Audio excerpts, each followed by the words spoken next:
Are you a real estate investor looking to sharpen your skills or a newbie looking to become one? You're in the right place. Welcome to Where Should I Invest? Real Estate Investing in Canada with your host, Sarah Larbi. Hey everybody, it is Sarah Larbi and welcome back. You are listening to Where Should I Invest? Today's guest is Michelle Bosch, who is the co-founder and CFO of Orbit Investments and has been a full-time real estate investor since 2002. And she's bought and sold over 4,000 pieces of real estate. 4,000, that's incredible. And she's built the third largest land investment and auction company in the US, bringing that company successfully into the 8 figures in a matter of 18 months. She's super successful. This was an awesome interview. I really enjoyed talking to Michelle, and I hope you guys enjoy it too. And don't forget, I'm going to have some information shortly about the Burr Freedom Community starting in December. We're going to have our calls, our monthly calls. So if you want to be part of the Burr community, please register on my website, sarahlarbi.com, and I will be sending some emails out about that. And it is going to be exclusive. We're going to be covering everything related to the Burr strategy in Canada. So even if you're listening to this and you're not in Ontario, there's going to be lots of content depending on where you are. A lot of the strategies still apply. So I'm super excited to launch that. It's one of those things I've always wanted to do. And now that I have the freedom to do it and the ability to down the road when things open up again to travel, I still want to be helping people out there to be successful and to be able to meet their goals as well. So with that said, guys, I hope you enjoyed today's podcast with Michelle Bosch, and feel free to leave a rating and review if you've enjoyed it. See you soon. Michelle, welcome to the show. How are you? Wonderful. Thank you so much, Sarah, for having me. It's such an honor. Super excited. Now, where are you zooming in from? I am zooming in from beautiful Paradise Valley, Arizona. This is in Phoenix. I am right in central Phoenix in the middle of beautiful mountains. I actually have in front of me, the mountains that I look at and which I use to go hiking every morning if I can. If not, I do it in the evenings, but so beautiful all around. There's a magic to the desert, even though it's not so magical lately because everything is blooming and my allergies are out of control. But that's a different topic. Nice. It's always on my interest of places to visit at some point to go to Arizona. It is. There's a magic to it. It's 4 months of absolute brutal heat. But for someone that came from a tropical climate, that is used to nice sunny weather, it is absolutely gorgeous. My husband is originally from Germany, and I could never see myself living in a place where you have a total of maybe 3 weeks at best of sunny, beautiful day and weather, all year long. I couldn't do that. So even as it is right now in December, I'm like, can we start looking for places even further south? So for all the Canadians listening to us, Phoenix, Arizona. I know I'm a little bit jealous right now. I mean, by the time this airs, it'll probably be nice, but right now it's still pretty cold in April. So tell us a little bit about what you do and what your area of investments is. Yeah. So I do a few things, but at the cornerstone of what we have done when it comes to creating wealth and legacy in real estate has been land flipping. And so land flipping is the same that you can do exactly the same that you can do with a house, you can do with a piece of land. With the difference that you don't have any rehabs, any roofs, any termites, toilets, tenants, none of that. And basically what I have been doing with my husband, who is from Germany, since 2002, we've been flipping land. It's a gap in the real estate market that very few people really care to continue to explore. And as a result of that, has very little competition. We have now, over the course of the last 18 years, been able to flip over 4,000 pieces of land. We didn't start with land. We started really being in jobs in corporate America with incredible dissatisfaction as a result of having no freedom of money, no freedom of time, of relationships, of purpose, no fulfillment. and really having paychecks that did not equate the level of effort and time and energy that we were putting into our jobs, you know.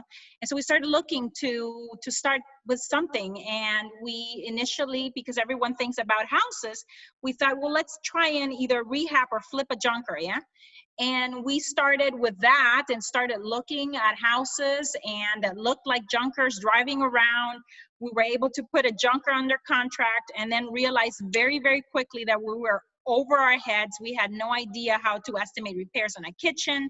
That thing had foundation issues, roof issues. I mean, you name it.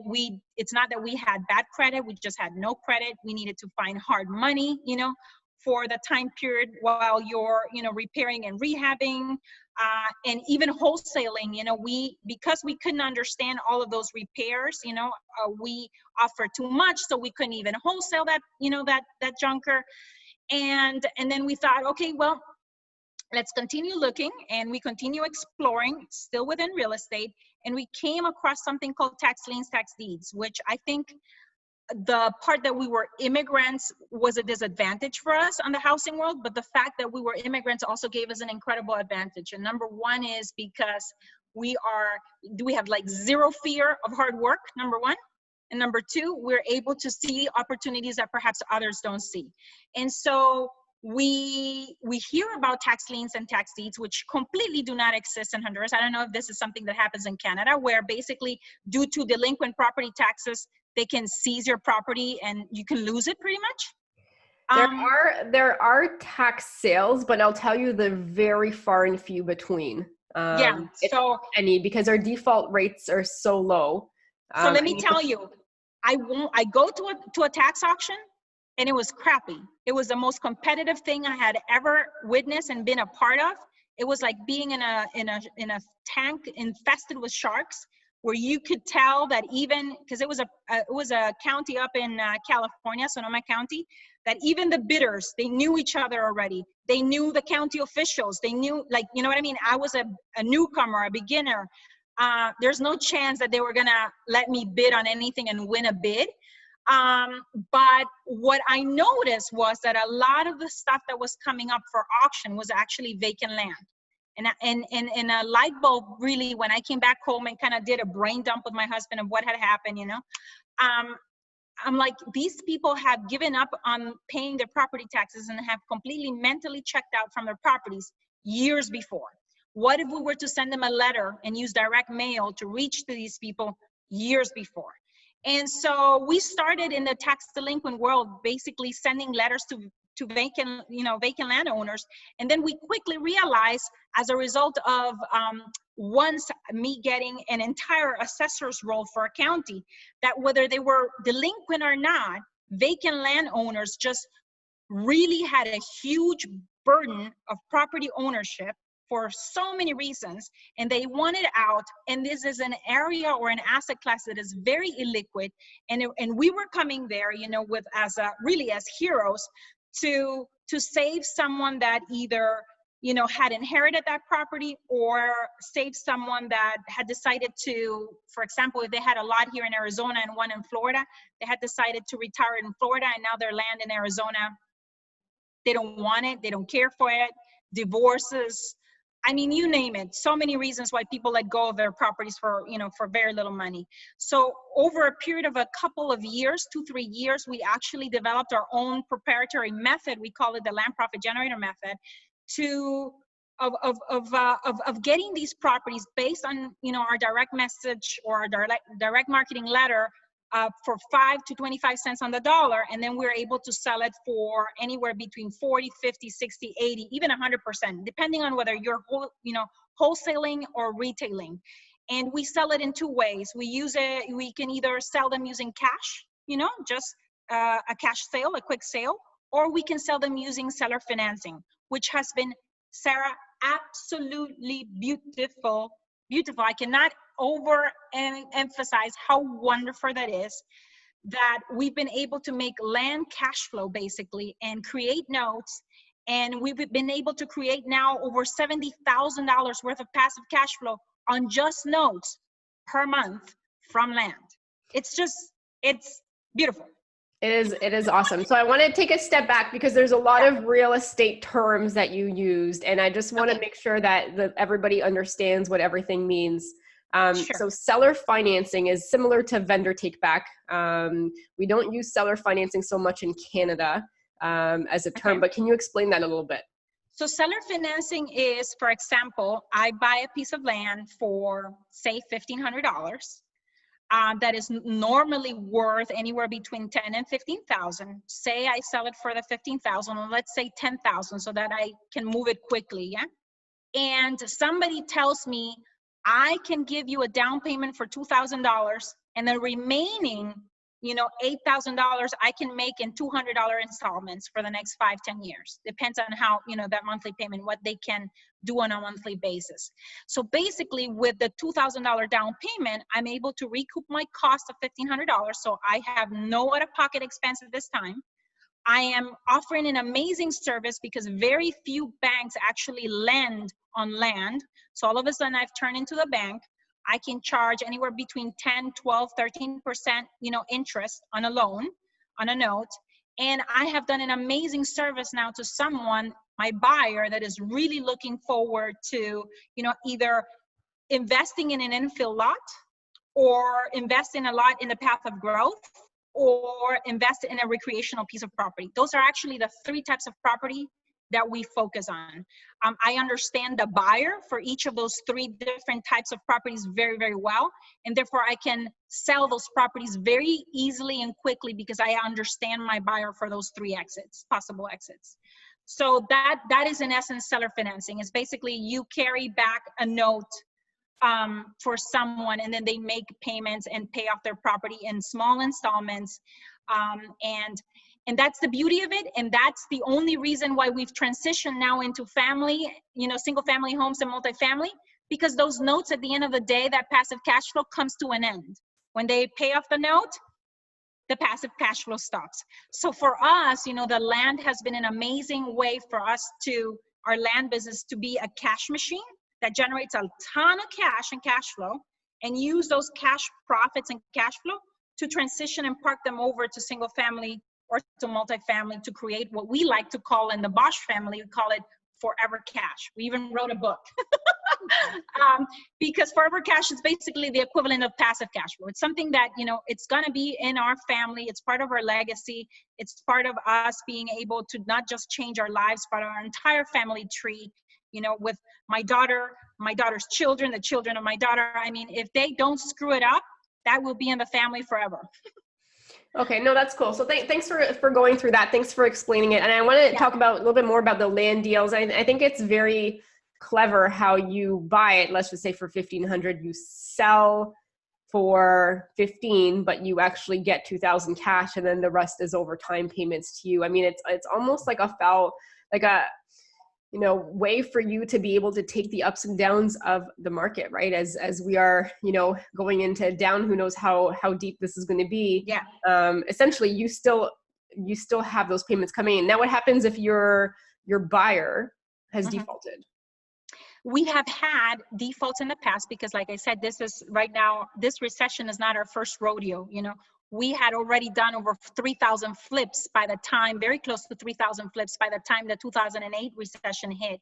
And what we notice is that the typical land investor has a much longer time horizon, number one. And number two, because I was a bank, on the 10% to 12% that did start to show indications like they would default on their loan, we were able to do loan modifications. So, whenever I would see, in my aging of my receivables that people were starting to get behind 30 days or 60 days, we immediately would reach out to those people and say, let's modify the loan. Can you make a smaller payment? I can give you a discount if you were to pay off, so that, that value of the property, I could give them a break, if they felt like they were underwater on the value of that property. So there were so many ways, to skin that cat. And at the end of the day, we came out of that with maybe a 5 to 7% default rate, net, where the people just couldn't possibly, maintain the property. But that compared to the housing world, I mean, it was pretty good. So yes, that can happen. What is going to happen though And this is not why we're in business. I'm sharing this for good, use it for good, not for evil. At the end of the day, if the first buyer has already paid off and helped you recoup the entire cost of the property, when you resell it again at a lower dollar value amount, you're not losing on anything, because the very first guy already, made you whole, and now anything on top of it is just gravy. But that is not the business model. The business model is to try to work with people. That's, at least for us, that's how I have always seen our business has been, as a way for us to create really win-win scenarios. I am a big believer in servant leadership and really stepping up to serving my sellers, and getting rid of properties and really serving my buyers as well. And over the long term, I can tell you that has been an amazing and unbeatable way to conduct business. It has made us untouchable in the marketplace. People refer us, people know us, people like us, they trust us, they bring families that, family members that want to buy land from us. If it's a builder, they keep on buying land. So when you treat your buyer, with that long-term outlook, they will not just be buyers for that one transaction, which is, I think it's being very short-term sighted when you're only looking at a buyer from that perspective. But I've transformed their business and and what they wanted to get out of that transaction, such that we continue doing business, year after year, and they continue referring customers and clients to us. And so, so that's really good. So because Canada and the US is a different market, and in the US you have access to lists of people that are defaulting on their taxes, and it's a little bit easier to get information. It's not impossible in Canada, but it's a little bit easier.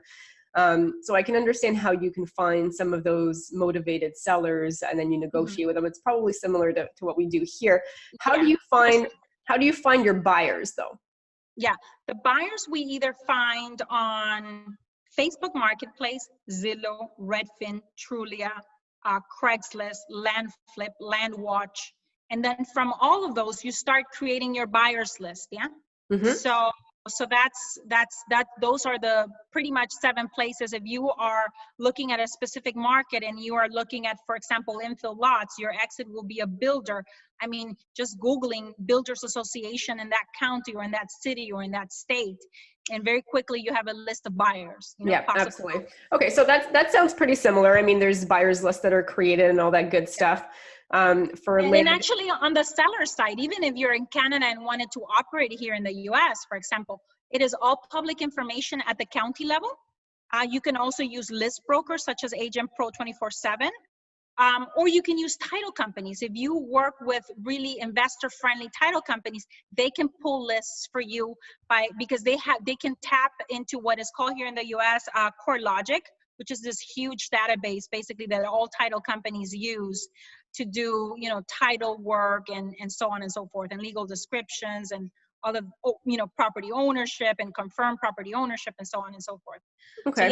So even on the seller side, you can technically get that, because that's how kind of like, for example, our German clients right now, they're operating out of Germany, but finding lists here in the US and investing here in the US. Okay, great. Now, where in the US are you finding land, or is it across the US? Is it in Arizona? It is across the US. We originally started here in the state of Arizona and then started moving into Nevada, Colorado, New Mexico, California. We kind of expanded, and now, we're in 17 states of the US and only touched like a tiny surface of all the over 3,000 counties possible out there. You know what I mean? And even though we have been sharing now our method with others, we seldom come across each other's, because for every one land flipper, there's like 1,000 house flippers. So it's the competition is zero, almost zero. Right. So give me an example of a piece of property that you would say this is a great deal. What does the price look like roughly? Because it's probably quite different than us looking at land in Ontario as an example, where I reside, where it's hundreds of thousands, if not millions, for not much land. We actually focus on a specific box when it comes to value. It's anything over $5,000 up to $100,000. that basically gives us the opportunity to find land that we can move very, very quickly, where we have, a very large pool of possible buyers, whether they're a financial buyer, like a builder, or even someone that is looking at the path of growth, as a retirement option.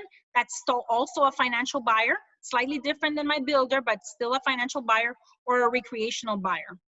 So ask me again, what was the other part of the question? No, just like the prices of land that you Okay. buy, like how do you determine if it's a good deal? Yeah, so basically anywhere between 5 and the 100,000. Over 100,000, the methodology still works, but it's gonna require a little bit of more sophistication in your negotiation skills with a seller and in your structuring of a deal with a buyer. If it's not a cash buyer, you're gonna have to think a little bit outside the box to really come up with a win-win situation. So for anything between 100,000, it's a replicatable model. It's repetition. Repetition creates mastery, you know what I mean, and creates scale. And anything above that, I would say that our most advanced clients and students are above the $100,000, but because they've already mastered through repetition, certain skills that allow them to do higher prices. So question for you: Do you look at zoning or what that land allows you to have? Like, is that important, or do you just say this is good, even though we have a little tiny piece of all of the acreage to build on? Yeah, no, it is important. It is important because especially if you come across an infill lot in a commercial, that is zoned commercially. That really gives you an indication of the type of buyer that's going to be your exit strategy, for that particular piece of land. If it's a infill lot inside of, a residential neighborhood, it's more than likely a builder. It could even be a neighbor. We use neighbor letters also to contact the neighbors and sell, that's another way of finding a buyer, actually. That is 50% of the times will help you sell that property very, very quickly. So yeah, so you have that as well. Okay, awesome. So Michelle, I mean, it's so interesting. So you basically now you're buying, you were talking a little bit before we started recording, 100+ unit buildings. That's what you're doing with the money that you've got so that you can build your longer term financial wealth. Yeah. Yeah, and right now, we started doing that in 2016. Really, our investing journey has been a reflection of our personal development and of our personal development as investors in our level of sophistication. Like I said, when we started, we could not tell whether, going and eliminating a wall was $500 or $3,000. Like, we had no idea. And with time, we learned that, we understood that, and we, created, this portfolio in 3 markets of single families. Once we understood exactly how to assess repairs, in a cookie cutter 3-bedroom, 2-bathroom house that looks the same here in Phoenix as it looks in Cleveland, as it looks in Omaha, Nebraska, because those are 3 markets. They look exactly the same. If they have the square footage, I know exactly, what I need in terms of an estimate for a kitchen, what I need for a roof, for flooring, for whatever. There may be slight variances in cost of trade, labor costs in those 3 markets.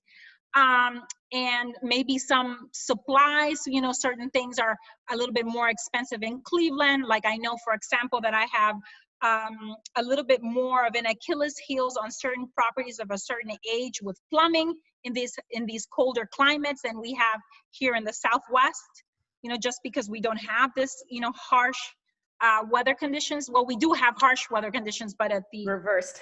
At the reverse. Exactly. You don't want to be caught here without your AC going out in the summer, which probably is the equivalent of the heater, in the winter over there. So just a few things, but at the end of the day, the same. And so as we understood that, and we were like, okay, we continue buying, and kind of like, the game of Monopoly, these little houses, and we understood, and we had mastery from repetition, from doing that many times over. We just wanted to, instead of looking at one door, we wanted to start looking at 100 doors at a time. Why 100 doors versus 40 units, 50 units, 20 units? Because if you have anything under 100 units, or say anything under 90 units, you have to treat the property management of those as single family homes, and you don't take advantage of economies of scale, of having, you know, a maintenance person on salary there to take care of it, of another person that turns units, of a full-time leasing agent. And I don't necessarily want to be the one that is constantly approving expenses that are over $500. You know, we have now first-in-class property management companies that help us create first-in-class communities. And that's basically our model. Our model was, okay, we're 10xing this because of the economies of scale that it brings. It also comes with a ton more responsibility, especially if you're syndicating and you are being a steward of other people's money. You need to, if you don't care about other people's money more than your own money, you shouldn't be syndicating. That's very true. Rule number one, you know, it's, I've worked too hard for too long to, you know, lose my money or someone else's money.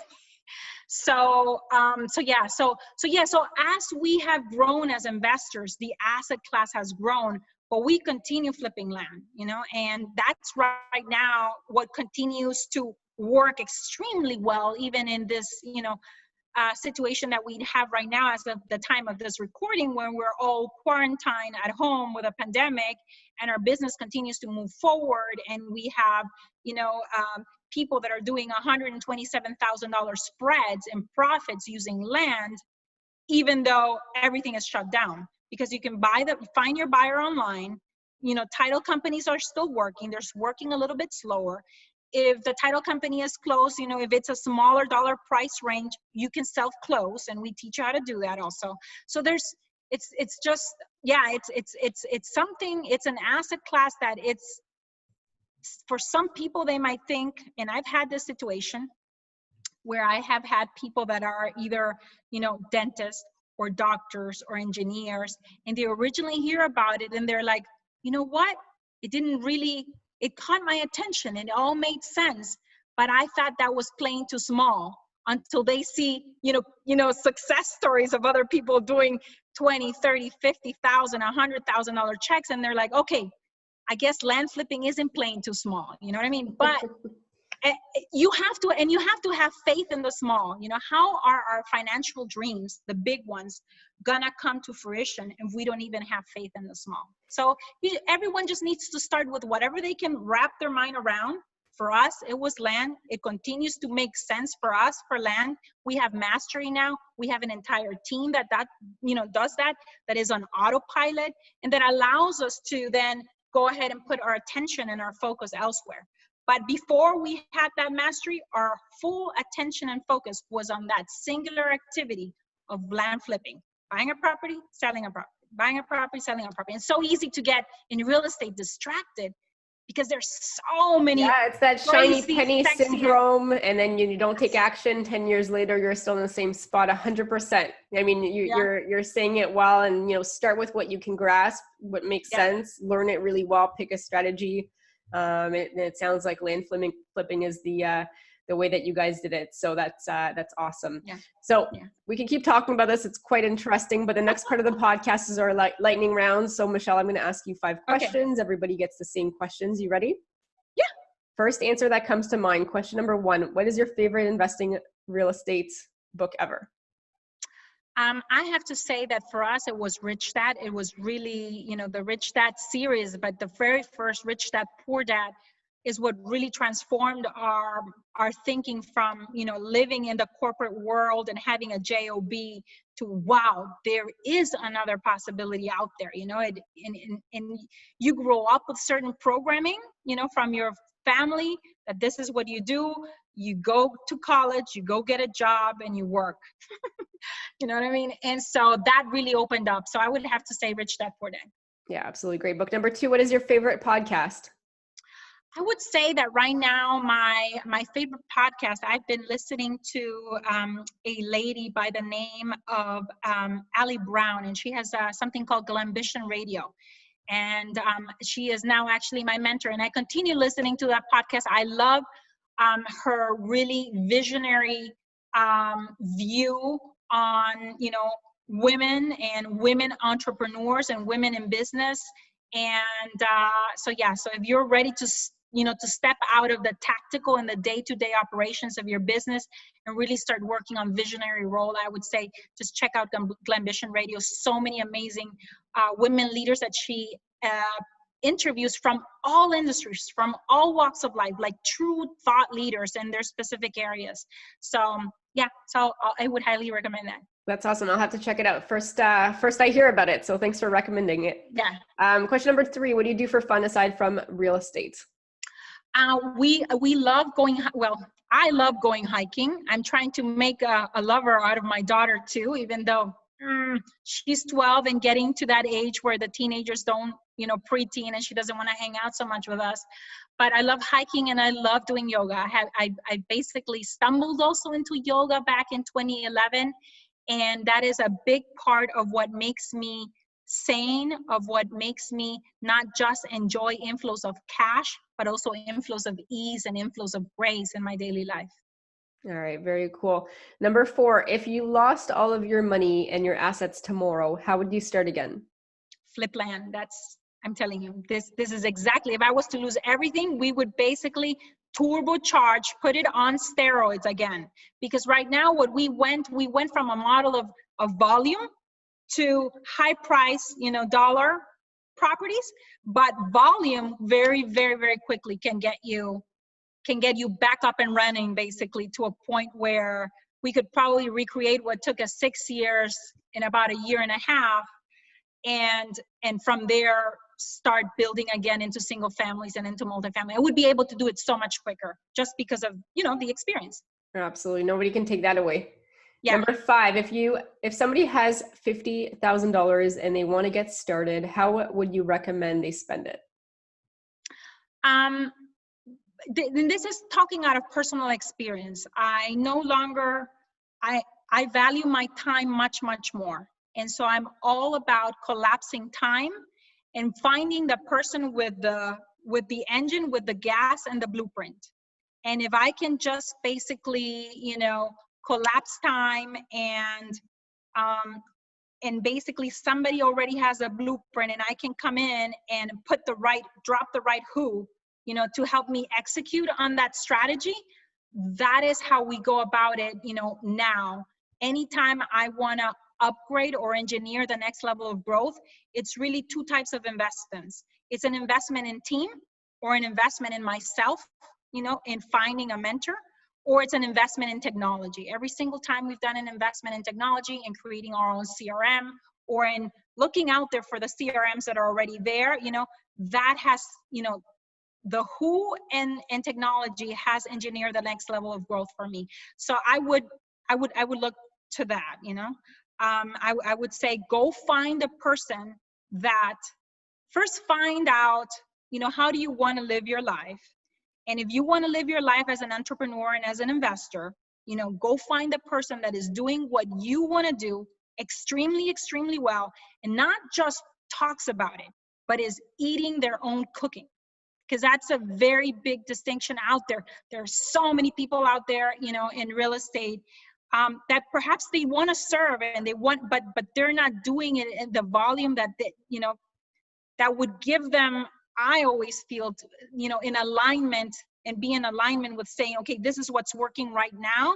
This is not just something that worked 10 years ago. You know what I mean? Right. And you see a lot of that, people saying and training on things that they did, but 10 years ago, the markets were very different. The rules, regulations, I mean, there was many change, even day by day right now, as we're going through, this whole economic change. Yeah. It changes very fast. So awesome. Michelle, where can listeners reach out and find out more if they wanted to? So if you want to learn a little bit more about land, you can go and take a free masterclass. You can go to Land Profit Fun, because you're going to be making profits. I can guarantee you it's going to be fun, because it's fun making money and it's fun creating mastery, out of something that you enjoy, especially if it can put real money in your bank account and it can finally, those paydays really finally equate the level of effort and energy that you're putting into. And we also have a very active Facebook group community that is free. So those resources both are free.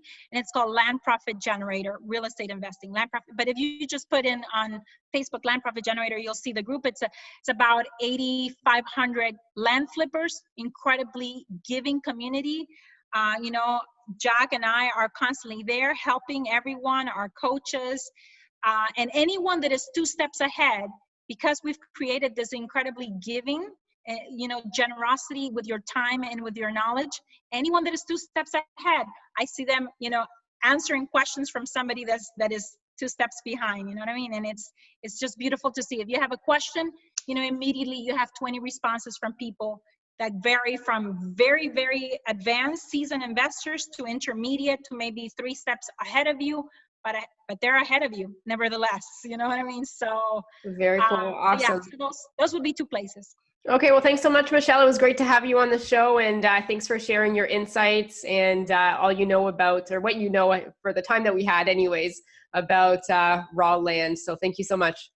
Thank you. And thank you so much, to all the Canadians listening. Maybe I can spark an interest and you are interested in flipping some dirt with us. Thanks so much. Yes. Thank you.